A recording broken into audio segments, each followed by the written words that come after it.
नमस्कार दोस्तों, study buddies में आपका स्वागत है।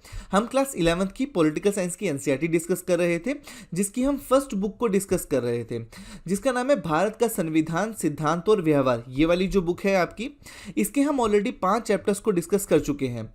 डिस्कशन बिल्कुल बेसिक से की गई है। ठीक है, इस वीडियो से हम चैप्टर नंबर 6 को डिस्कस करेंगे, जिसका नाम है न्यायपालिका। ठीक है, इस पूरी ये जो चैप्टर है, इसको हमने 7 पार्ट्स में डिवाइड किया है, ताकि वीडियो जो है वो काफ़ी बड़ी ना बन जाए और स्टूडेंट्स को के लिए जो है थोड़ा इजी हो जाए। इस पार्ट 1 में हम 2 टॉपिक्स को डिस्कस करेंगे।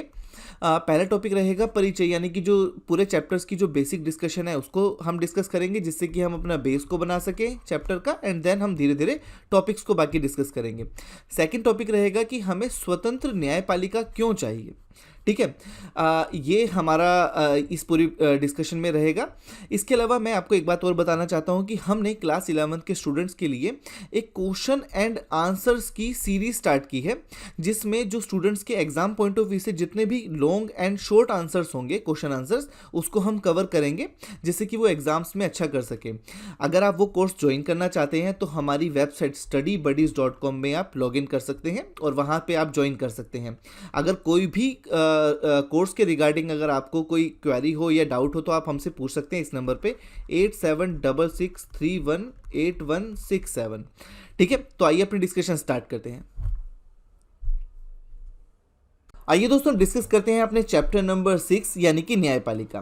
देखिए, इससे पहले हम ऑलरेडी 5 चैप्टर्स डिस्कस कर चुके हैं। पहला जो है संविधान के बारे में था, दूसरा चैप्टर मौलिक अधिकार के बारे में, तीसरा चैप्टर हमारा चुनाव और सुधार के बारे में था, चौथा कार्यपालिका के बारे में और पांचवा विधायिका के बारे में। छठा चैप्टर जो हमारा है वो है न्यायपालिका के बारे में। देखिए, ये जब तीनों चैप्टर्स लास्ट के जब मिल जाते हैं, यानी कि कार्यपालिका, विधायिका और न्यायपालिका, तो ये तीनों सरकार बनाते हैं। ठीक है ना। इस बारे में हमने एक चार्ट किया था, आपको याद होगा। चार्ट जब हम चैप्टर नंबर 4 कर रहे थे, उसका पार्ट 1 जो था, उसमें हमने सरकार का चार्ट किया था, जहां पर मैंने आपको बहुत अच्छे से ये सरकार के तीनों अंगों के बारे में बताया था।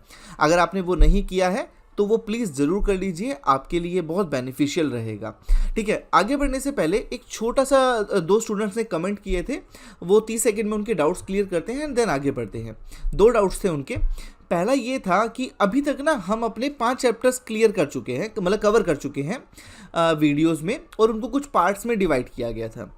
तो स्टूडेंट ने पूछा एक वीडियो में कमेंट करके कि बाकी वीडियोस कहाँ मिलेंगी, यानी कि जो अभी हम एनसीईआरटी की डिस्कशन कर रहे हैं ये वाली, इसकी बाकी वीडियो कहाँ मिलेंगी जी? वो यूट्यूब पर मिलेगी, वो मैं अभी दिखा दूंगा। और दूसरा एक स्टूडेंट ने पूछा हुआ था कि जो क्वेश्चन आंसर का जो हमने कोर्स लॉन्च कर रखा है, जिसमें लॉन्ग एंड शॉर्ट क्वेश्चंस सभी स्टूडेंट्स के लिए 11th क्लास के लिए इस बुक के, तो वो कहाँ से ज्वाइन करना है जी? वो हमारी वेबसाइट से ज्वाइन करना है। इस बारे में मैं बता देता हूँ अभी 30 सेकंड में, एंड देन हम अपनी इस चैप्टर को आगे बढ़ाते हैं। देखिए, सबसे पहले तो हम यहाँ देखते हैं, यहाँ पर ये हमारा YouTube चैनल है। ठीक है, तो YouTube, आप जब अपना YouTube जो भी आप फ़ोन से कर रहे हैं, लैपटॉप से कर रहे हैं, कंप्यूटर से कर रहे हैं, फ़ोन से भी अगर आप कर रहे हैं, तो आपको क्या करना है, यहाँ पे सर्च करना है स्टडी बडीज़, BUDDYZZ। ये ध्यान रखिएगा, स्टडी बडीज़ सर्च करके, एंड देन आप जो है प्ले लिस्ट में जाएंगे। ठीक है ना, प्ले लिस्ट में यहाँ पर है political science 11th class in Hindi. ये जो डिस्कशन है, इसमें 38 वीडियोज़ है, ध्यान रखिएगा 38 वीडियोज़ हैं। यहाँ पर आपको सारी वीडियोज़ मिल जाएंगी। जब आपके ये सारे चैप्टर्स कंप्लीट हो जाएंगे तो ये वीडियोज़ करीब करीब 50 से ज़्यादा होंगी। ठीक है ना, 50 से ज़्यादा वीडियोज़ हो जाएंगी, तो आपको सारी वीडियोज़ यहाँ मिल जाएंगी। अच्छा, दूसरी बात ये है कि अगर आप हमारी वेबसाइट पर जाते हैं और रजिस्टर करते हैं, यहाँ पे रजिस्ट्रेशन फ्री है, ईमेल आईडी से करना होगा, तो आपको यहाँ फ्री एनसीईआरटी बुक डिस्कशन मिलेंगी। जैसे यहाँ पर है, इधर करिकुलम में जाएंगे, यहाँ पर हमने इस तरह से इनको सीक्वेंस से लगा रखा है। जैसे पहले जो चैप्टर है उसमें 7 पार्ट हैं, तो 1.1, 1.2, 1.3 इस तरह से करके है। और यहाँ पर ये भी अच्छी बात है कि जितने भी अगर आप इसमें से कंप्लीट करते हैं वीडियो, तो यहाँ पे अपडेट भी हो जाएगा। जैसे यहाँ पे टोटल 7 पार्ट है, तो आपने अगर 3 वीडियो कंप्लीट कर ली तो 3/7 हो जाएगा। ठीक है ना, इस तरह से सारे जो चैप्टर्स हैं यहाँ पर हमने कर दिए हैं। और इसकी एक बात और है कि जितना आपने कोर्स कंप्लीट कर लिया है वो यहाँ पर आ जाएगा, आपका कितना % कोर्स कंप्लीट कर लिया है। ये तो हो गई फ्री एनसीईआरटी बुक डिस्कशन की बात। सेकंड जो है, ये हमारी वेबसाइट है studybuddies.com। यहाँ पर अगर आपको कोर्स ज्वाइन करना है जो क्वेश्चन आंसर्स का है, तो यहाँ पर class 11 political science Hindi medium, इस पर क्लिक करेंगे तो ऐसा आएगा। ठीक है, आप यहाँ पर बाय दिस कोर्स करेंगे, पेमेंट करेंगे, फिर आपको यहाँ करिकुलम में आना है। ओवरव्यू है ये और करिकुलम में यहाँ पर आपको ये सारी वीडियोस मिल जाएंगी। ठीक है, तो आइए, अगर आपको फिर भी अगर कोई भी डाउट हो, कोई भी समस्या हो, तो आप इस नंबर पे 8766318167 इस पर पूछ सकते हैं। तो आइए अपने डिस्कशन को पर वापस चलते हैं। देखिए, न्यायपालिका के बारे में हमने ऑलरेडी सबसे पहले हमने सरकार के चार्ट में किया था। ठीक है ना, सरकार के चार्ट को आप भूल तो नहीं गए हैं? मैं अभी आपको याद दिला देता हूँ वो कौन सा चार्ट था। वो यहाँ पर है, यहाँ पर हमने एक चार्ट किया था। ये 4th चैप्टर में हमने ये चार्ट किया था। सरकार के 3 अंग होते हैं, विधायिका, कार्यपालिका, न्यायपालिका। ये सब कुछ जो है आप वहाँ पे चार्ट को ज़रूर देखिए। और ये चार्ट आपको कहाँ मिलेगा, मैं दोबारा रिपीट कर रहा हूँ, चैप्टर 4 के पार्ट 1 में। ठीक है, ये चार्ट आपको मिल जाएगा और ये आपको तीनों चैप्टर्स का बेस बना देगा। ठीक है, अब आते हैं हम यहाँ पर, एक सेकेंड, अब आते हैं हम यहाँ पे वापस। देखिए, न्यायपालिका को समझने से पहले हमें उस चार्ट पर दोबारा चलना भी होगा। इसके अलावा हमारे को उसमें बहुत सारी चीज़ें समझनी भी होगी, क्योंकि न्यायपालिका जो है सरकार का ही एक अंग है। ठीक है ना, तो हम यहाँ से समझना अपना स्टार्ट करते हैं। देखिए, सरकार जो है उसके 3 अंग होते हैं, विधायिका, कार्यपालिका और न्यायपालिका। और सबसे बड़ी बात पता है क्या है, ये हमारे चैप्टर्स के भी नाम हैं। यानी कि जो विधायिका, ये कार्यपालिका है आपका 4th चैप्टर है, विधायिका आपका 5th चैप्टर है और न्यायपालिका आपका 6th चैप्टर है। ये तीनों सरकार के अंग होते हैं। ठीक है, और सरकार जो है इन तीनों से मिलकर बनती है। ये नहीं होता कि अभी जैसे मोदी जी की सरकार है तो वो अकेली सरकार सिर्फ वो नहीं है, बल्कि ये तीनों को मिला करके सरकार बनती है। ठीक है, इस बारे में हमने बात की थी कि विधायिका का काम क्या होता है, विधान बनाना, यानी कि कानून बनाना। ठीक है, कानून बनाना इनका काम है, कानून जिसको विधान कहते हैं। दूसरा, कार्यपालिका का काम क्या है, ये जो कानून बनाया है ना विधायिका ने, इसको लागू करना। ठीक है, लागू करना। अच्छा, अब काम न्यायपालिका का क्या है? न्यायपालिका का काम ये है कि ये जो कानून विधायिका ने बनाया है और जो कानून कार्यपालिका लागू करेगी, इसको चेक करना कि वो संविधान के अनुसार बनाया गया है या नहीं है। यदि वो कानून संविधान के अनुसार नहीं बनाया गया तो कानून को रद्द कर दिया जाएगा। बिल्कुल ठीक है, आपको आई होप कि आपको ये जो विधायिका क्या होती है ये सब आप उस चार्ट में देख ही लेंगे। विधायिका यानी कि संसद, कार्यपालिका यानी कि प्रधानमंत्री और उनका मंत्रिमंडल। ठीक है ना, अब मैं आपको यहाँ पर एक चीज़ और बता देता हूँ कि न्यायपालिका के और क्या काम है। ठीक है, ये देखिए, जो पहली बात तो ये हो गई कि जो कानून विधायिका ने बनाया है, यदि वो कानून संविधान के अनुसार नहीं होगा तो न्यायपालिका उसको रद्द घोषित कर देगी। ठीक है ना, दूसरी बात ये हो गई कि विधायिका ने तो कानून ठीक बनाया है और वो संविधान के अनुसार है, और कार्यपालिका ने यदि उसको ठीक से लागू नहीं किया है तो न्यायपालिका जो है उस पर भी एक्शन ले सकती है कि भाई वो संविधान के अनुसार लागू ही नहीं कर रहे हैं। आपने ऐसा बहुत बार सुना होगा कि भाई कानून तो ठीक से है, मतलब कानून तो ठीक है लेकिन सरकार ने उसको ठीक से लागू ही नहीं किया है, तो भी न्यायपालिका पर जाया जा सकता है। अच्छा, तीसरा काम और क्या हो सकता है, आराम से सोचिए कि आपने ना चैप्टर नंबर 2 में पढ़ा था कि जो मौलिक अधिकार हैं, यदि किसी व्यक्ति के मौलिक अधिकारों को छीना जाएगा तो हम कहाँ जाएंगे, न्यायपालिका में जाएंगे। ठीक है ना, तो न्यायपालिका का काम ये हो गया। चौथी बात, यदि किसी भी व्यक्ति के बीच में आपस में कोई झगड़े होते हैं, ठीक है, तो भी हम न्यायपालिका के पास जाते हैं, कोर्ट में जाते हैं। बिल्कुल ठीक। और पांचवी बात, ये बहुत इंपॉर्टेंट है इन चीज़ों को समझना क्योंकि ये आपके आगे भी काम आएगा। पांचवी बात ये है कि यदि जैसे हमारे टोटल इंडिया में कितने राज्य हैं, हमारे 28 राज्य हैं और 8 केंद्र शासित राज्य हैं। ठीक है ना। तो अगर इन राज्यों में आपस में कोई झगड़ा हो जाए, जैसे मान लो कि यूपी और बिहार के बीच में कोई झगड़ा हो जाए, ठीक है, या किसी भी देश पंजाब और हरियाणा के बीच में कोई झगड़ा हो जाए, तो वो कहाँ जाएंगे? न्यायपालिका के पास, ठीक है। या कुछ राज्यों के बीच में और केंद्र के बीच में कोई झगड़ा हो जाए, केंद्र सरकार के बीच में कोई झगड़ा हो जाए, तो वो कहाँ जाएंगे? न्यायपालिका के पास। तो आप समझ रहे हैं कि न्यायपालिका के पास कितना सारा काम है। न्यायपालिका सिर्फ मतलब न्यायपालिका का काम ये है कि संविधान के अनुसार शासन करवाना, ठीक है ना। इन सब को हम आगे भी डिस्कस करेंगे। तो आइए आगे बढ़ते हैं। पहले यहाँ पर आते हैं। आपने न्यायपालिका के बारे में सुन लिया है कि न्यायपालिका के पास एक काम नहीं है, न्यायपालिका के पास बहुत सारे काम हैं। तो इनको धीरे धीरे परिचय से समझने की कोशिश करते हैं। देखिए, जब भी न्यायपालिका की बात आती है तो यही आता है कि जब आम लोगों के बीच में कोई झगड़ा होता है तो हम न्यायपालिका के पास जाते हैं, लेकिन नहीं, न्यायपालिका का काम उससे ज़्यादा है, ठीक है। ये तो अभी आप समझ चुके हैं। न्यायपालिका सरकार का एक महत्वपूर्ण अंग है, इस बारे में हमने बात कर लिया। और जो हमारा जो 1950 है, ये 1950 जो ईयर है, ये बहुत इंपॉर्टेंट है, क्योंकि हमारा संविधान जो है, इस बारे में हमने पढ़ा था ना, संविधान कब बनकर तैयार हुआ था? बनकर तैयार हुआ था 26 नवंबर 1949 को। अच्छा जी, लागू कब हुआ था? 26 जनवरी 1950। इस दिन को हम बोलते हैं रिपब्लिक डे, जो अब आने वाला है, ठीक है। तो जब हमारा संविधान लागू हुआ था, उस दिन से ही न्यायपालिका के पास भी शक्तियाँ आई, ठीक है ना। तो न्यायपालिका ने तभी से संविधान की व्याख्या करना और संविधान की सुरक्षा करने का काम जो है अपने हाथ में लिया और सबसे महत्वपूर्ण भूमिका निभाई।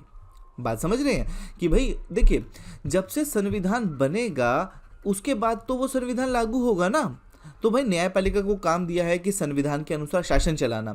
तो संविधान कब बन के तैयार हुआ था? ये 1949 में, और लागू कब हुआ था? 1950 में, ठीक है। तो तब से न्यायपालिका बहुत महत्वपूर्ण भूमिका निभा रही है। इस बारे में हम आगे पढ़ेंगे। जब हम ये चैप्टर कंप्लीट कर लेंगे तो हम ये 4 महत्वपूर्ण बातों को हम इस पे डिस्कस करेंगे, जो आपके लॉन्ग क्वेश्चंस भी बन सकते हैं। पहला ये है कि न्यायपालिका की स्वतंत्रता का क्या अर्थ है। अब इसमें समझिए कि भाई जब हमने ये देखा है कि न्यायपालिका के पास कोई एक आधा काम तो है नहीं, न्यायपालिका के पास तो बहुत सारे काम हैं। तो न्यायपालिका के पास पावर होनी चाहिए कि वो किसी के दबाव में काम ना करे, ये हम समझेंगे इस चैप्टर में। दूसरी बात, अधिकारों की सुरक्षा, जो मौलिक अधिकार है, उसमें भारतीय न्यायपालिका की क्या भूमिका है, ये हमने पढ़ा था ना कि किसी भी व्यक्ति के यदि कोई मौलिक अधिकारों को कोई छीनेगा तो वो न्यायपालिका के पास जा सकता है। तीसरी बात, भारत के संविधान की व्याख्या करने में न्यायपालिका की क्या भूमिका है। और चौथी बात, भारत की संसद और न्यायपालिका के बीच में आपस में संबंध क्या है। हम ये चारों बातों को, ये चारों पॉइंट्स को डिस्कस करेंगे, ठीक है ना। यही हमारा पूरा चैप्टर्स कंप्लीट होगा। तो आइए डिस्कशन स्टार्ट करते हैं आगे। आइए दोस्तों, हम अपने चैप्टर की शुरुआत करते हैं और अपना पहला टॉपिक डिस्कस करते हैं। देखिए, पहला टॉपिक है कि हमें स्वतंत्र न्यायपालिका क्यों चाहिए। देखिए, कुछ बेसिक बातें मैंने आपको इस चैप्टर के बारे में ऊपर बताई हैं, ठीक है। और कुछ बातें जो है हम पहले यहाँ शुरुआत करेंगे, बिल्कुल बेस बनाते हैं पहले, और फिर धीरे धीरे हम आगे बढ़ते हैं। इस टॉपिक को समझने से पहले अगर मैं आपसे एक क्वेश्चन पूछूं कि हमें न्यायपालिका की आवश्यकता क्यों है, यानी कि हमें न्यायपालिका क्यों चाहिए, पहले हम इस क्वेश्चन को जानते हैं, फिर हम पूरे टॉपिक को समझेंगे। देखिए, अभी मैंने ऊपर आपको कुछ बातें बताई थी, वो मैं बातें कुछ रिपीट कर रहा हूँ कि हमें न्यायपालिका की आवश्यकता क्यों है। क्योंकि हम भारत में जो हमारा समाज है, हमारे समाज में बहुत विभिन्नताएं हैं, ठीक है ना।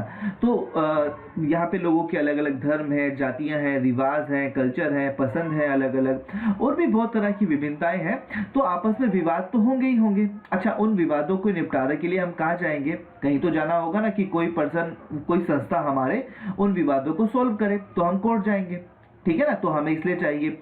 दूसरी बात, हमें संविधान में कुछ मौलिक अधिकार दिए गए हैं। यदि वह मौलिक अधिकार अगर हमें नहीं मिलेंगे तो हम कहाँ जाएंगे? कोर्ट जाएंगे। तीसरी बात, अगर सरकार कोई कानून बनाए, ठीक है, और वो कानून संविधान के अनुसार नहीं हो, तो हम कहाँ जाएंगे? कोर्ट जाएंगे, ठीक है ना। चौथी बात, अगर जो है कुछ राज्यों के बीच में किसी भी तरह का विवाद होता है तो भी हम जो है कोर्ट जाते हैं। ये बात मैंने अभी ऊपर बताई आपको। अच्छा, ये इतनी सारी बातें हैं, इस बातों को लेकर के देखिए कोर्ट के पास जो है पावर तो होनी चाहिए ना, कि हमें अगर इस तरह के मुद्दे आते हैं तो हम उनको सुलझाने के लिए कहाँ जाएंगे, कोर्ट जाएंगे। इसलिए तो हमें न्यायपालिका की आवश्यकता है। अच्छा, अब मुझे ये बताइए कि सरकार ने कोई कानून बनाया, ये सरकार है, इसने कोई कानून बनाया, अब वो कानून जो है वो संविधान के अनुसार नहीं है, लेकिन सरकार तो पावरफुल है, ठीक है ना। तो न्यायपालिका के पास इतनी तो पावर होनी ही चाहिए ना कि भाई अगर वो संविधान के अनुसार कानून नहीं है तो उसको रद्द कर दे, रद्द घोषित कर दे कि वो संविधान के अनुसार नहीं है, गैर संवैधानिक है। तो इतनी पावरफुल वो होनी चाहिए। और हमारी न्यायपालिका बिना किसी दबाव के, बिना किसी डर के, बिना किसी भय के काम कर सके, ठीक है ना। इसीलिए तो हम कहते हैं हमें न्यायपालिका तो चाहिए ही चाहिए, लेकिन हमें स्वतंत्र न्यायपालिका चाहिए। आई होप अब आपको ये बात क्लियर हो गई होगी कि हमें स्वतंत्र न्यायपालिका क्यों चाहिए। स्वतंत्र न्यायपालिका से मतलब है कि एक ऐसी न्यायपालिका जो बिना किसी दबाव के काम करे, बिना किसी डर के काम करे, बिना किसी भय के काम करे। उसको अगर जो भी निर्णय है वो संविधान के अनुसार ले, संविधान में जो लिखा हुआ है उसके अनुसार वो निर्णय ले, वो किसी के डर से काम ना करे, ठीक है ना। ये बात आपको समझ आ गई होगी। अच्छा, अब यहाँ पर ना एक बात दे रखी है कि कानून का शासन, ठीक है, कानून का शासन का सिद्धांत, ये क्या होता है।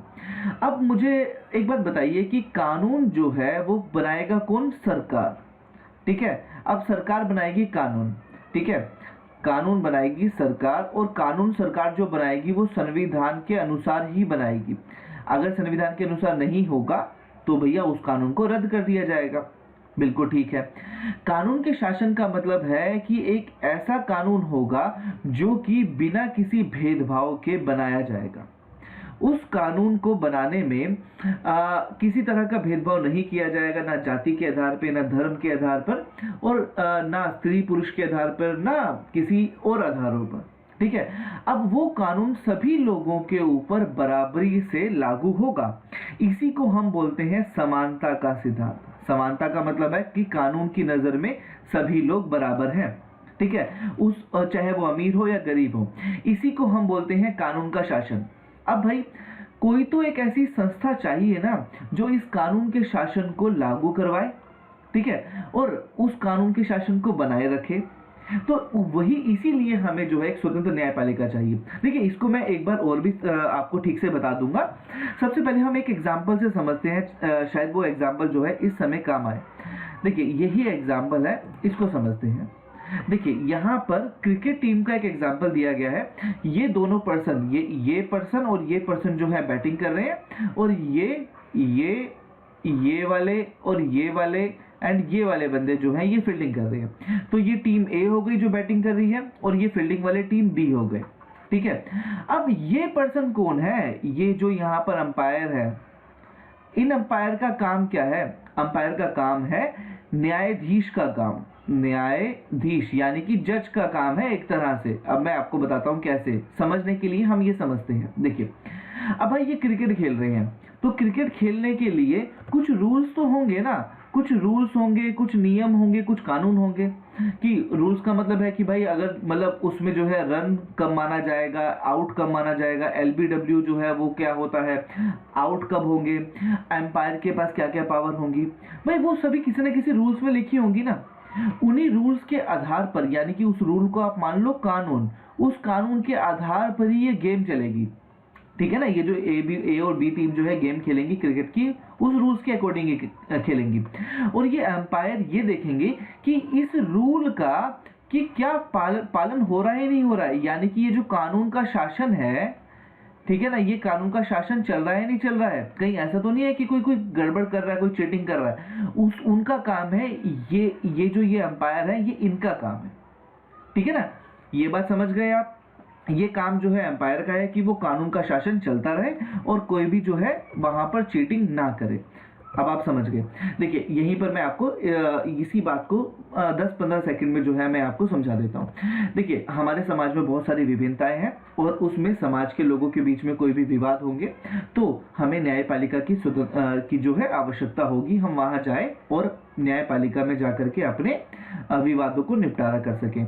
ठीक है, न्यायपालिका का काम है कानून का शासन लागू करवाना। कानून जहां पर होगा, कानून देखो सरकार बनाएगी ना संविधान के अनुसार, तो उस कानून में सभी लोग बराबर होंगे।